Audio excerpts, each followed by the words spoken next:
Hey soldiers, there's a growing phenomenon in the West where banks, private banking institutions, are closing accounts, telling people we don't want your business if these customers have a certain political and or religious persuasion. Now, I'm not talking about North Korea or Cuba. I'm talking about right here in the United States of America and the United Kingdom.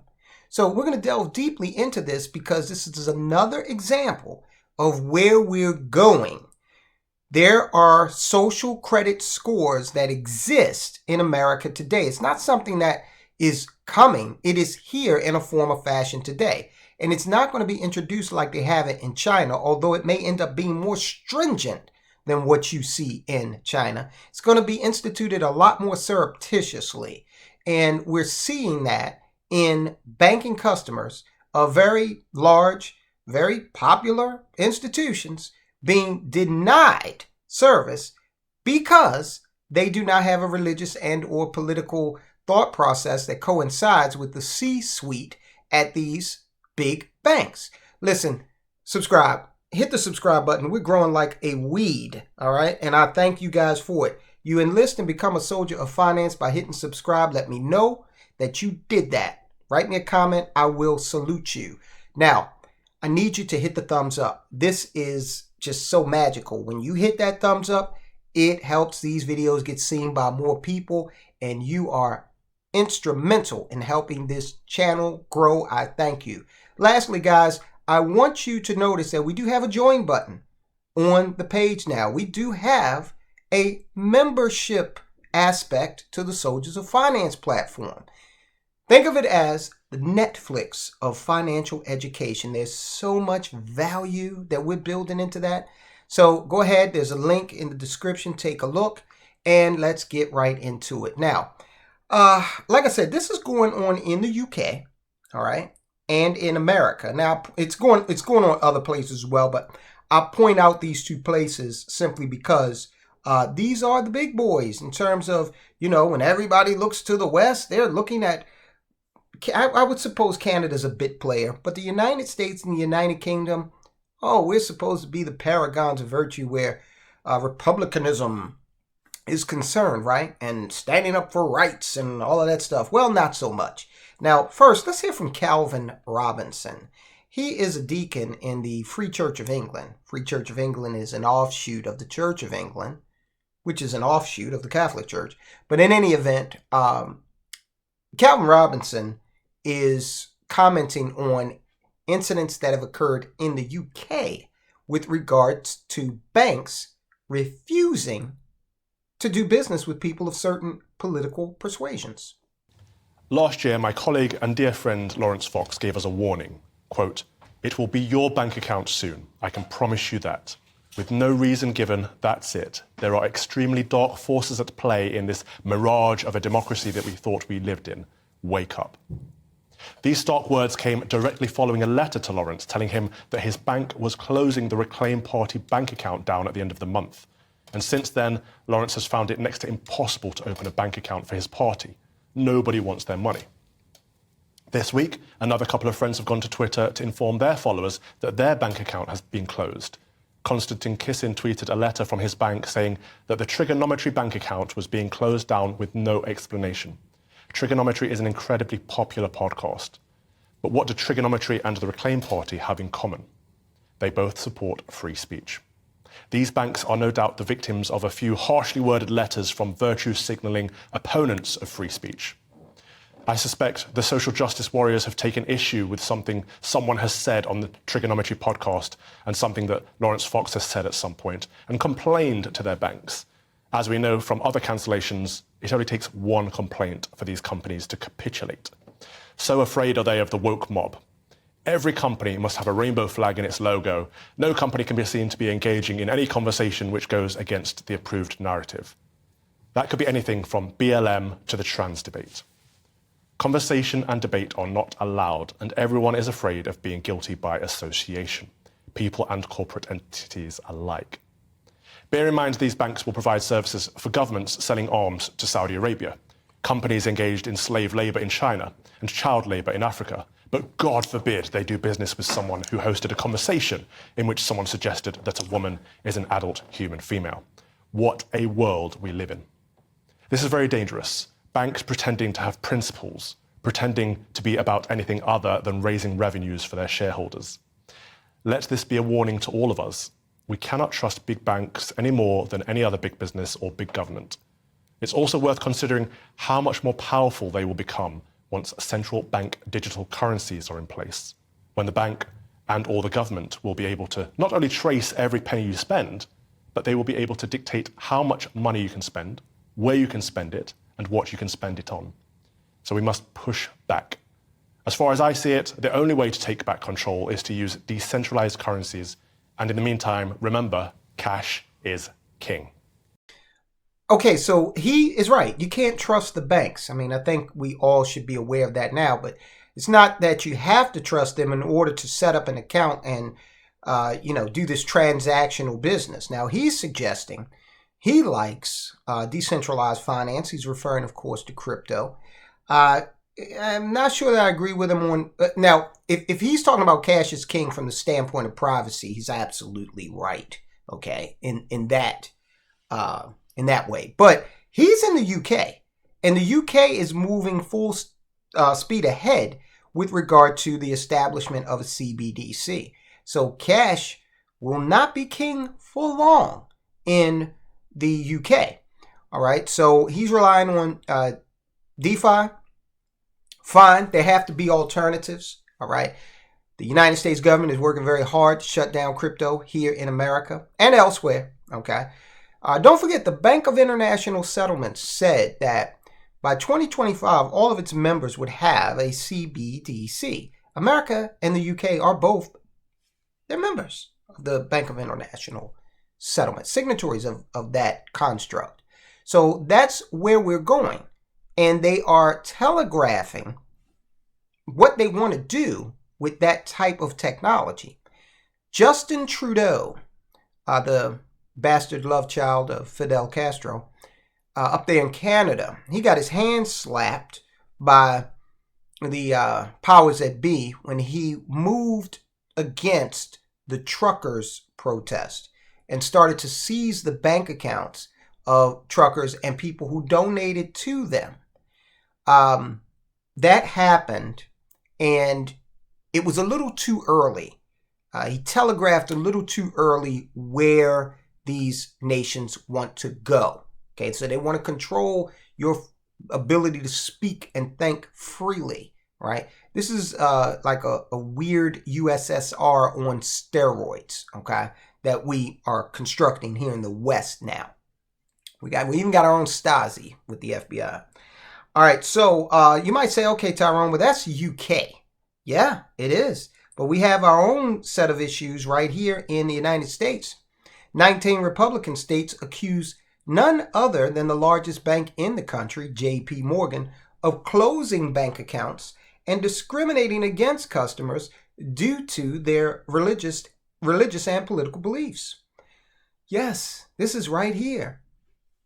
You might remember we did a video on Kanye West and how he was unceremoniously shown the door because he had some thoughts that people don't agree with. So now I'm supposed to believe that unless my viewpoints are in line with those of the executives who run the bank that I bank with, then I am at risk of not being able to do business with that bank.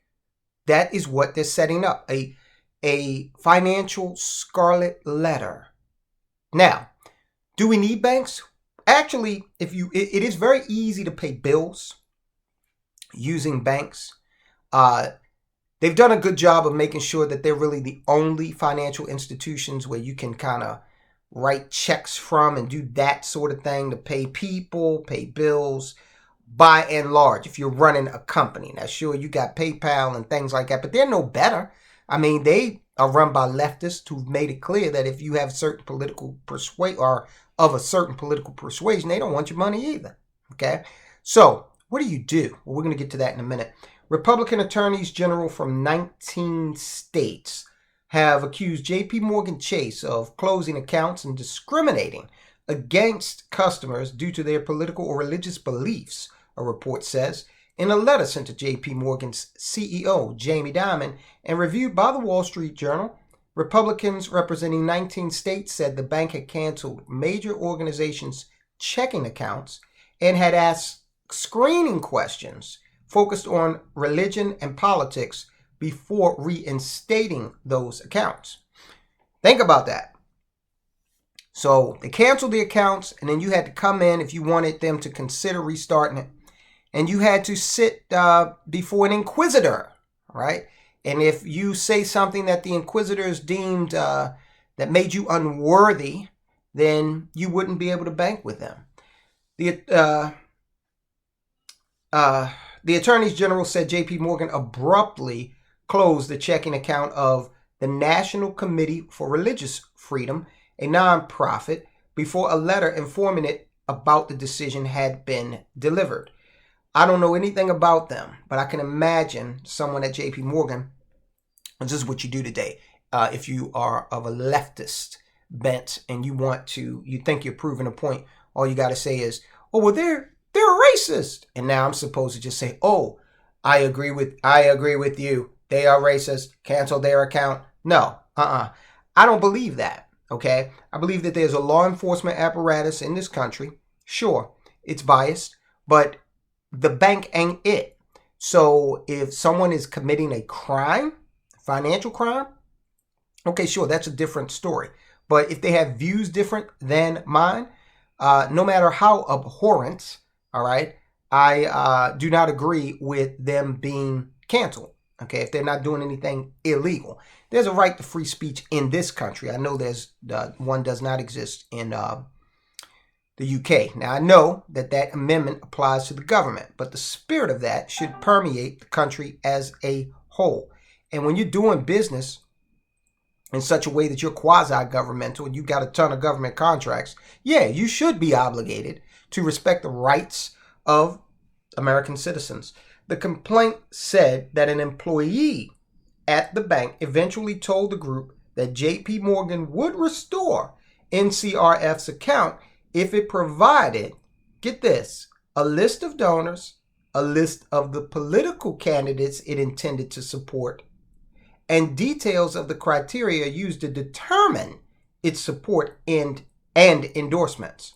And at that point, I would have told JP Morgan to go straight to hell, and I would have hired an attorney. The bank's brazen attempt to condition critical services on a customer passing some unarticulated religious or political litmus test flies in the face of Chase's own anti-discrimination policies. Worse, it flies in the face of basic American values of fairness and equality, the signatories of the letter said. The letter was signed by Daniel Cameron of Kentucky and Steve Marshall of Alabama, and co-signed by their counterparts in states including Florida, Georgia, and Texas. Is this really where we want to go, people? Do we really want to set this up like this? Because if you set a precedent and you build it, then at some point you could see this happening in the left. We did on the left. Now, we did the video about the Minneapolis. They had the back and forth, the fisticuffs over some inter-party disagreement. Bunch of Democrats, okay? So when you have vanquished all your foes, look at what Stalin did, look at what Pol Pot did, look at what Mao did, okay? When all the foes were vanquished, then it was time to create new foes that they were friends last week, but now, they've got to be dealt with too. Okay, so that thing is a vicious cycle. We don't want to get into it. I am telling you. In March, treasurers from 14 Republican states also wrote to Dimon with similar claims. This again, according to the Wall Street Journal. JP Morgan was also accused of declining a proposal to participate in a survey for the Viewpoint Diversity Score Business Index, which measured a company's respect for freedom of expression and freedom of religion or belief as a standard part of doing business, per its website. JP Morgan received a score of 15% for the index in 2020. 2022. Further, the letter claimed JP Morgan asked the SEC, or the Securities and Exchange Commission, to ignore a proposal for the bank to disclose its policy for closing accounts. Oh, how imperious they are, but this is what you get when you're too big to fail and when you're quasi-governmental. A JP Morgan representative told the Wall Street Journal, "We have never and would never exit a client relationship due to their political or religious affiliation." Okay.